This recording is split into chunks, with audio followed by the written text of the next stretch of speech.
আসসালামু আলাইকুম এভরিওয়ান। তো আপনাদের মাঝে হৃদয়ের ঠিকানা 25 নম্বর পার্ট নিয়ে চলে আসলাম। তো বেশি কথা না বলে গল্প শুরু করা যাক। উষার বুকে ধক করে ওঠে। তার মানে সাগর ভাই জাগ্রত ছিলেন সেদিন। উনাকে কিস করার সময় উনি হুঁশে ছিলেন। কই আমি টের পেলাম না কেন? উষার ছটফটানি বেড়ে গেল। এই পুরুষটা সামনে সে এইভাবে দুর্বল হতে চায়নি। ভালোবাসার মানুষটাকে এত কাছে পেয়ে নিজের আবেগকে নিয়ন্ত্রণ করতে না পেরে অমন ভুল করে ফেলেছি। আর এমনভাবে ঘুমোচ্ছিল দেখে বোঝাই যাচ্ছিল না জেগে আছে। নিজের করা ভুলের জন্য নিজেকেই সে ধিক্কার দিল বারবার। সাগরের দিকে চোখ তুলে তাকাতেও অস্বস্তি লাগছে। এটা উষার ব্যক্তিত্ব নয়। সে এভাবে একটা পুরুষের সামনে নিজের দুর্বলতা প্রকাশ করতে চায় না। উষার এত কাছে থাকায় সাগরের ভিতরেও ঝড় বয়ে যাচ্ছে। ভিতরের পুরুষ সত্তা জেগে উঠতে চাইছে। শরীর ঘামছে, কেমন এক অদ্ভুত অনুভূতি হচ্ছে।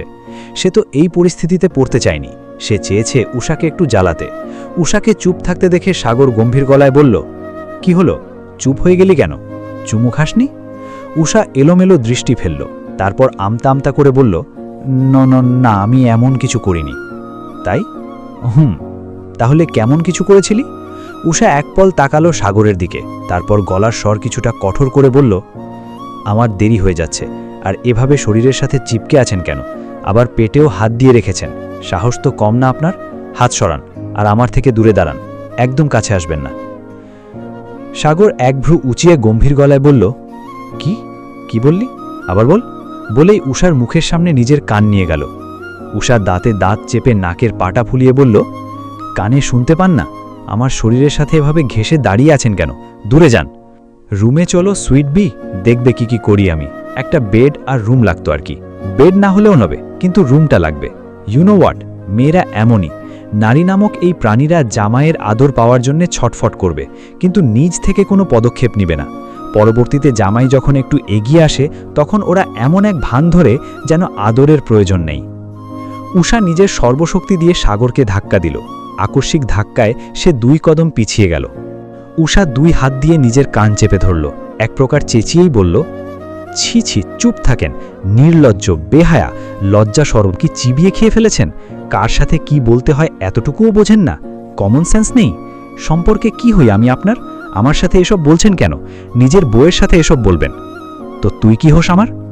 উষা তাচ্ছিল্যের দৃষ্টিতে সাগরকে পরখ করে নিল। তারপর খুব দৃঢ় গলায় বলল, যে সম্পর্কের কোনো ভিত্তি নেই সেই সম্পর্কে এসব কথা মানায় না। দেশে তো এসেছেন আমাকে ডিভোর্স দিতে। ডিভোর্স দিবেন, চলে যাবেন, সেখানের প্রেমিকাকে গিয়ে বিয়ে করবেন। এই দুনিয়ায় কেউ এত সাধু না। বেহায়ার মতো এই ধরনের কথা বলা থেকে বিরত থাকেন। কলেজে দিয়ে আসার প্রয়োজন বোধ করলে দিয়ে আসুন, নয়তো বলুন আমি নিজেই চলে যাব। সাগর চোয়াল শক্ত করে ক্রোধান্বিত দৃষ্টিতে তাকিয়ে রইল কিছুক্ষণ। চোখ দুটি তার রক্তবর্ণ ধারণ করেছে। সাগর কিছু না বলে 1 কদম সামনে এগিয়ে উষার গাল চেপে ধরল।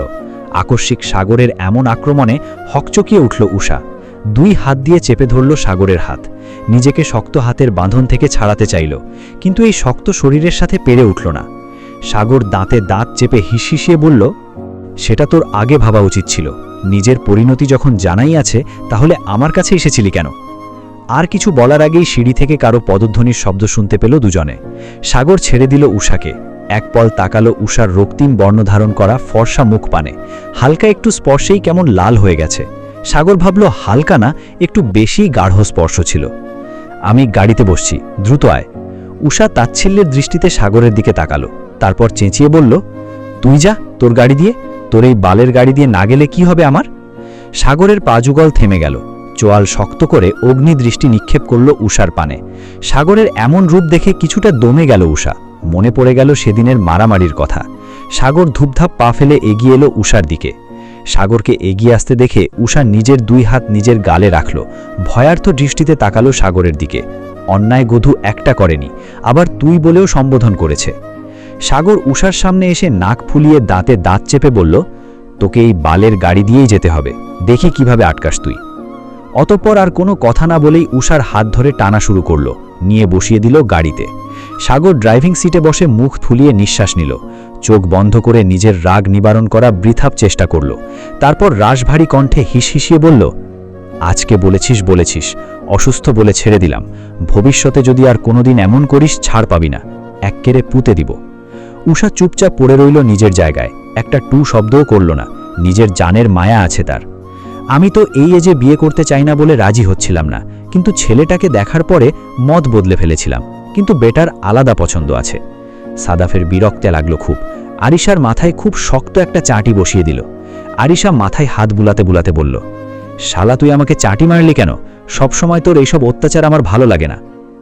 আইসে আমার তখন তো খুব বলেছিস সাদাফ একটা কিছু কর, আর এখন শালি সারাদিন আমারে বলস আমি যেন মেয়েদের দিকে কুনজর না দেই। তাহলে তুই কি করস? তুই যে পোলা দেখাই বিয়াতে রাজি হয়ে গেলি, ওইটা কি? আমি কি তোর মতো যেই ছেলে দেখি সেই ছেলে দেখেই পাগল হয়ে যাই? আস্তাগফিরুল্লাহ, আমি ব্যাডা মানুষ দেখা পাগল হমু কেন? আরিশা কথা থামিয়ে দিয়ে তাকালো ডান দিকের রাস্তার দিকে। গালিব রাস্তা ধরে হেঁটে যাচ্ছে।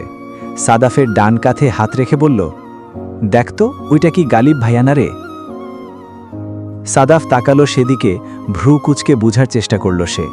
গালিবের সাথে সাদাফের দেখা হয় না অনেক দিন। সেদিন আরিশাদের বাড়িতেও সাদাফ বাইরে ছিল বলে দেখাটা হয়নি। হ্যাঁ, গালিব ভাইয়াই তো। ডাক দিও নাকে, এখানে আসতে বল। সাদাফ গলা উঁচিয়ে ডাক দিল গালিবকে। আকস্মিক নিজের নাম ধরে কেউ ডাকছে শুনে পেছন ফিরে তাকায় গালিব।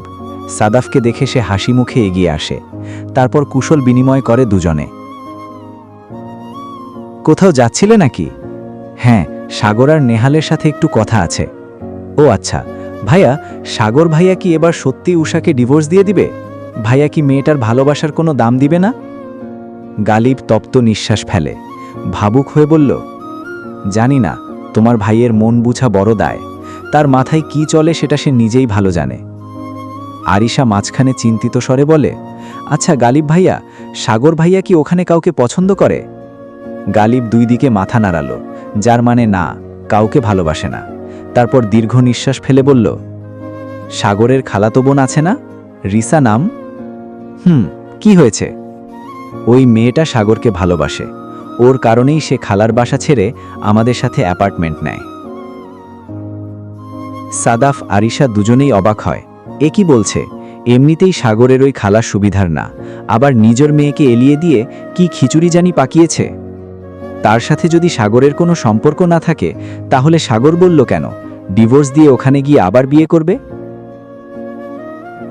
গালিবের ঠিক পেছন থেকে কথাটা বলল রাফিদ। রাফিদের তীব্র গম্ভীর কণ্ঠস্বর শুনে সেদিকে তাকালো তিনজনেই। রাফিদ এগিয়ে এসে দাঁড়ালো তাদের সাথে। গালিব রাফিদের কাঁধে হাত রেখে বলল, দেখো ভাই, এরকম কিছুই না। তোমার ভাই উল্টো বলে সে কোনো বিয়েই করবে না, একা থাকবে। সাদাফ উদ্বিগ্ন হয়ে বলল, এটা কোনো কথা ভাইয়া? জীবন কি একা চলে? সেটা তোমার ভাইকেই জিজ্ঞাসা করো। তারপর একটু চুপ থেকে বলে, যেহেতু নেহাল এখনো চুপ আছে, কিছুই বলছে না, তোমাদের ধৈর্য ধরা উচিত। রাফিদ, তুমি শুধু শুধু ভাইয়ের ওপরে রাগ করো না। রাফিদ তাচ্ছিল্যের স্বরে বলে, রাগ কি এমনি এমনি করি? সাগর আমার নিজের আপন ভাই, আর উষাকেও আমি কখনো চাচাতো বোনের নজরে দেখিনি। মেয়েটার পুরোটা জীবন গেল বিভীষিকায়, প্রথমে মায়ের কারণে আর এখন স্বামীর কারণে। সাগর তো বিয়ে করে চলে গেছে, কিন্তু সমাজের মানুষের কটূক্তি আমার বোনের মাথার উপরে দিয়ে গেছে। মেয়েটার কি দোষ ভালো? ছোট সময় মানুষ না বুঝে কত কিছুই বলে, বড় হলে কি আর তা করে? আমিও তো ছোট সময় বলতাম আরিশাকে বিয়ে করব। কই, এখন কি এরকম কোনো ফিলিংস কাজ করে? এই পর্যায়ে আরিশা খানিক অপ্রস্তুত হলো।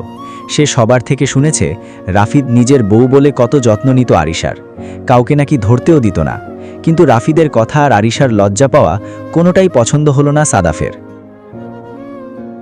রাফিদ একটু থেমে ফের বলল, উষাও তো এসব ভুলে যেত, কিন্তু এই বিয়েটার জন্যই তো সে মায়াই পড়েছে। গালিব কাতর স্বরে বলল, আশ্বাস রাখো, তোমার ভাই কিন্তু এতটাও অবুঝ নয়।